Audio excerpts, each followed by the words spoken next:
Assalamualaikum warahmatullahi wabarakatuh. Sebelum saya memulai presentasi, akan lebih baiknya jika saya perkenalkan diri terlebih dahulu.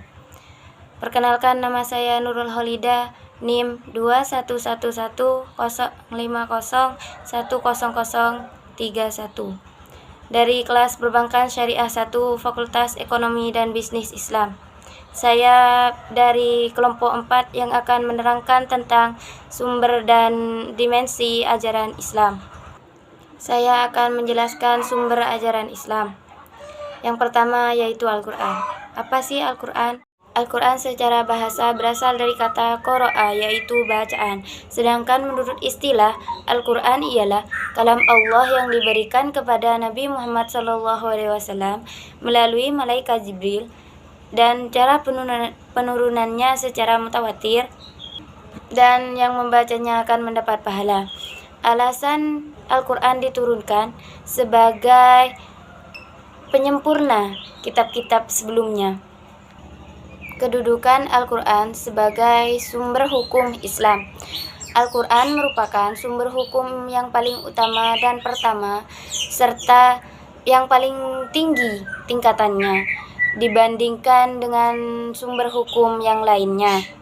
Hal ini sesuai dengan firman Allah Subhanahu wa taala yang terdapat dalam Quran surah An-Nisa ayat 59 yang memiliki arti, "Wahai orang-orang yang beriman, taatilah Allah dan Rasul-Nya, Nabi Muhammad SAW, dan ulil amri di antara kamu.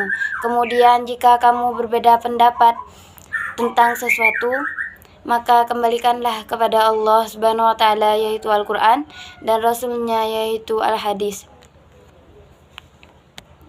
Jika kamu beriman kepada Allah dan hari akhir, yang demikian itu lebih utama bagimu dan lebih baik akibatnya." Yang kedua adalah Al-Hadis. Apa sih Al-Hadis? Al-Hadis secara bahasa berasal dari bahasa Arab yang berarti jalan, tabiat, atau kebiasaan. Menurut istilah, Al-Hadis ialah sesuatu yang berasal dari Rasulullah SAW, baik berupa perkataan, perbuatan, maupun ketetapan atau persetujuan Nabi Muhammad SAW. Macam-macam Al-Hadis. Ditinjau dari fungsinya, Al-Hadis dibagi menjadi 3, yaitu 1. Bayan tafsir, yang menerangkan ayat-ayat Al-Quran yang secara umum atau mujmal. 2. Bayan takrir, untuk memperkokoh dan memperkuat pertanyaan Al-Quran. 3. Bayan tauhlih, menerangkan maksud dan tujuan suatu ayat Al-Quran. Macam-macam Al-Hadis ditinjau dari segi bentuknya, yaitu 1. Sunnah qauliyah, yaitu semua perkataan Nabi Muhammad SAW. Yang kedua, sunnah fi'liyah, yaitu semua perbuatan Rasulullah SAW. Yang ketiga, sunnah takririyah, yaitu penetapan dan pengakuan Rasulullah terhadap pernyataan dan perbuatan orang lain. Berikut hal-hal yang mengatakan kedudukan hadis sebagai sumber hukum Islam. 1. Dalil Al-Quran. Banyak dari ayat Al-Quran yang menerangkan tentang kewajiban untuk percaya pada Rasul dan menaati semua perintah atau peraturan yang telah ditetapkan atau dibawa oleh Rasul. Taat kepada Rasul sama dengan taat kepada Allah, sebagaimana firman Allah Subhanahu wa taala dalam Quran surah Al-Imran ayat 32 yang memiliki arti, "Katakanlah, taatilah Allah dan Rasul-Nya. Jika engkau berpaling, maka sesungguhnya Allah tidak menyukai orang-orang kafir." Demikianlah presentasi dari saya. Kurang lebihnya mohon maaf. Wassalamualaikum warahmatullahi wabarakatuh. Assalamualaikum warahmatullahi wabarakatuh. Perkenalkan, nama saya Imro'atun Nafila, nomor NIM 211105010012. Di sini saya akan menjelaskan pengertian tentang ijtihad. Ijtihad adalah pengarahan segenap daya untuk upaya menemukan hukum sesuatu secara rinci. Hal ini diupayakan oleh ulama untuk menjawab segala persoalan yang muncul ketika dalam sumber utama agama Islam tidak ditemukan dalil atau ketentuan hukum yang jelas. Selain ijtihad dilakukan supaya ajaran Islam saleh lukuli zaman wal makan. Para ulama telah menentukan syarat-syarat bagi mereka yang ingin berijtihad. Selain itu, para ulama telah mensistematisasikan pola-pola ijtihad dalam penerapannya. Pola-pola tersebut setidaknya bisa dibagi 3, yaitu pola bayani, ta'li, dan istislah. Hukum melakukan ijtihad bagi orang yang telah memenuhi syarat. 1. Fardu ain. Untuk melakukan ijtihad untuk kasus dirinya sendiri dan ia harus mengamalkan hasil ijtihadnya sendiri. 2. Fardu ain juga untuk menjawab permasalahan yang belum ada hukumnya, dan bila tidak dijawab dikhawatirkan akan terjadi kesalahan dalam melaksanakan hukum tersebut dan habis waktunya dalam mengetahui kejadian tersebut. 3. Fardu kifayah. Jika permasalahan yang diajukan kepadanya tidak dikhawatirkan akan habis waktunya atau ada lagi mujtahid yang lain telah memenuhi syarat. Yang keempat, dihukumi sunnah jika berijtihad terhadap permasalahan yang baru, baik ditanya ataupun tidak. Yang kelima, hukumnya haram terhadap ijtihad yang telah ditetapkan secara qat'i karena bertentangan dengan syara. Syarat-syarat ijtihad. Syarat-syarat tersebut ialah: 1. Mengetahui bahasa Arab dengan segala seginya sehingga memungkinkan dia menguasai pengertian susunan kata-katanya.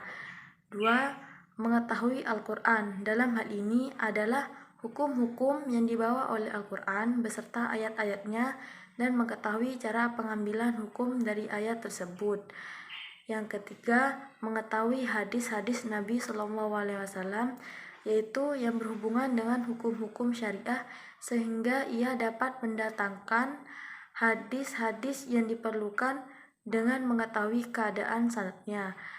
Yang ketiga, mengetahui segi-segi pemakaian qiyas seperti ilat dan hikmah penetapan hukum serta mengetahui fakta-fakta ada nasnya dan yang tidak ada nasnya.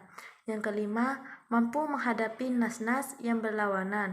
Kadang-kadang dalam suatu persoalan terdapat beberapa ketentuan yang berlawanan. Sekian dari saya. Wassalamualaikum warahmatullahi wabarakatuh.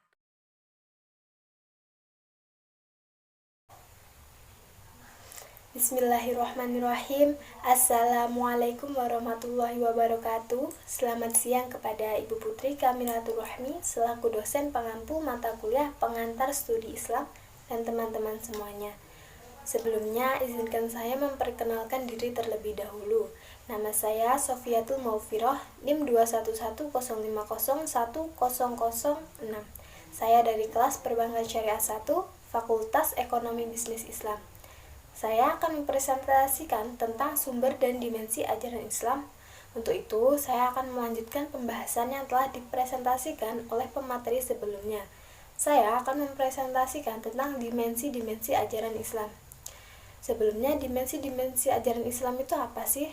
Nah, dimensi Islam secara garis besar terhimpun dalam 3 hal, yaitu yang pertama akidah, yang kedua syariah, dan yang ketiga akhlak, yang masing-masing adalah satu sistem ajaran Islam. Akidah dan syariah tanpa akhlak adalah omong kosong. Begitu pula syariah. Syariah tanpa akhlak adalah kemunafikan, dan akidah tanpa akhlak adalah kesesatan. Yang pertama, saya akan membahas tentang akidah. Pastinya sudah tidak asing lagi dengan kalimat akidah. Akidah Islam merupakan penutup dari agama yang diturunkan Allah sebelumnya, dengan diutusnya Nabi Muhammad sebagai Rasul terakhir. Secara harfiah, akidah adalah mengikat atau terikat. Adapun secara istilah adalah sistem kepercayaan dalam Islam. Lalu mengapa sih disebut akidah? Karena kepercayaan itu dapat mengikat pada diri seseorang dalam bertingkah laku. Akidah berkembang dengan suatu nama, yaitu ilmu tauhid yang membahas rukun iman. Kajian filosofis tentang ilmu tauhid adalah ilmu kalam, yang biasa disebut dengan teologi, atau ilmu yang mempelajari tentang ketuhanan. Teologi Islam dibagi menjadi 2 tipe, yaitu yang pertama Jabariyah. Jabariyah itu apa sih? Yakni golongan yang percaya pada kekuasaan Allah dan kemahaesaan Allah, yang menganggap bahwa manusia itu seperti wayang, semuanya diatur oleh dalang, dan manusia tidak berhak untuk mengatur perbuatannya. Oleh karena itu, manusia masuk surga dan neraka tidak bergantung pada amalnya, melainkan itu adalah kemurahan sang Khalik. Yang B, Qadariyah. Qadariyah yaitu golongan yang menganggap bahwa manusia memiliki kekuasaan penuh dalam menentukan perbuatannya, dan dengan kekuasaannya Allah memberikan balasan kepada setiap manusia berupa balasan yang baik untuk perbuatan yang baik dan balasan yang buruk untuk perbuatan yang buruk, atau azab. Saya akan membahas tentang syariah. Makna syariah Islam adalah suatu jalan yang mengatur umat Islam yang berisi perintah, anjuran, dan larangan yang akan menentukan kehidupan manusia. Dan sebagai muslim, kita harus patuh. Dalam istilah keislaman, syariah adalah dimensi hukum atau peraturan dari Islam. Prinsip dalam bermuamalah adalah saling memberi manfaat dan saling mengingatkan, juga berlomba dalam kebaikan, tanpa saling menjatuhkan satu sama lain. Ilmu yang membahas tentang syariah adalah ilmu fikih, dan ahlinya disebut faqih atau fuqaha, yang merupakan ilmu yang dihasilkan oleh teori ijtihad. Disebut syariah karena untuk memberikan jalan atau mengatur perjalanan hidup manusia. Baik, sekian presentasi dari saya. Silakan kepada pemateri selanjutnya untuk melanjutkan pembahasan. Terima kasih. Wassalamualaikum warahmatullahi wabarakatuh.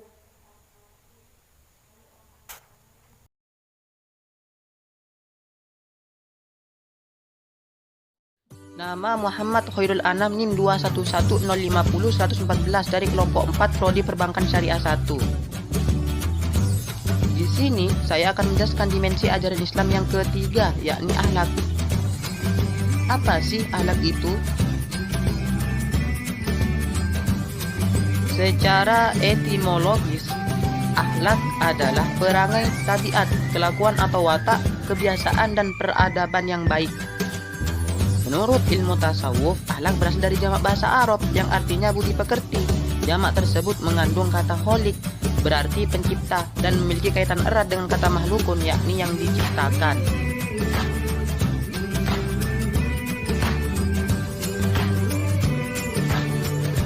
Maka dalam hal ini dimensi akhlak memungkinkan akan adanya hubungan baik antara kholik dan makhluk, yakni hubungan baik antara pencipta dan yang diciptakan.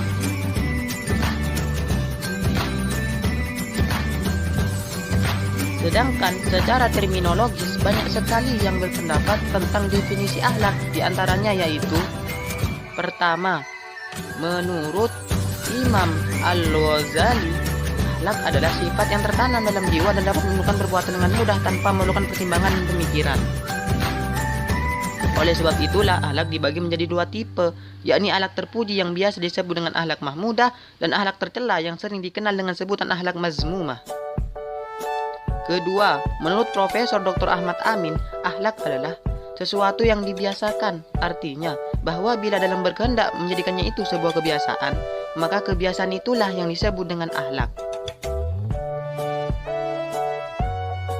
Ketiga, Profesor Kiai Haji Farid Ma'ruf menyimpulkan dari kedua pendapat tersebut bahwa akhlak sebagai kehendak jiwa manusia yang menimbulkan perbuatan dengan mudah karena kebiasaan, tanpa memerlukan pertimbangan dan pemikiran terlebih dahulu.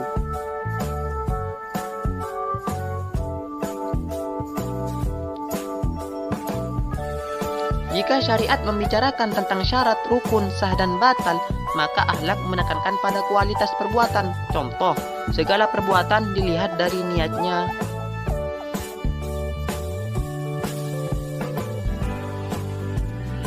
Akhlak juga memiliki dua tipe sifat, yaitu akhlak manusia yang bersifat vertikal dan yang bersifat horizontal, yakni akhlak manusia dengan sang kholik dan akhlak manusia dengan sesama.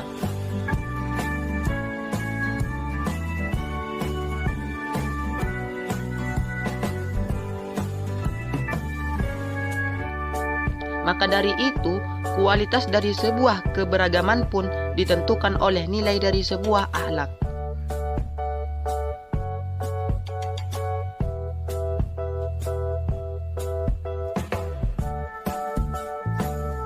Kita ketahui bahwa dimensi-dimensi ajaran Islam terhimpun dalam 3 hal, yaitu akidah, syariat, dan akhlak, yang kesemuanya itu saling berhubungan satu dengan yang lainnya. Kesimpulan yang dapat saya ambil adalah akidah dan syariat jika tanpa akhlak hanyalah omong kosong belaka. Begitu pula jika syariat tanpa akhlak adalah kemunafikan, dan jika akidah tanpa akhlak maka itu sebuah kesesatan. Begitu juga sumber ajaran Islam yang sangat lengkap dan jelas. Oleh karena itu, umat Islam harus menjadikan ketiga sumber ajaran tersebut sebagai pedoman agar senantiasa hidup kita terarah dan tidak tersesat. Juga umat Islam harus mengetahui dan memahami akan dimensi ajaran Islam agar kita mempunyai kesadaran bahwa pandangan dan pola pikir setiap orang berbeda, sehingga kita tidak saling bertengkar, menyalahkan, dan saling menumpahkan darah. Mungkin itu saja dari saya. Kalau ada salah kata baik dalam segi pengucapan atau pelafalan kata, saya minta maaf yang sebesar-besarnya. Wabillahi taufiq wal hidayah. Wassalamualaikum warahmatullahi wabarakatuh.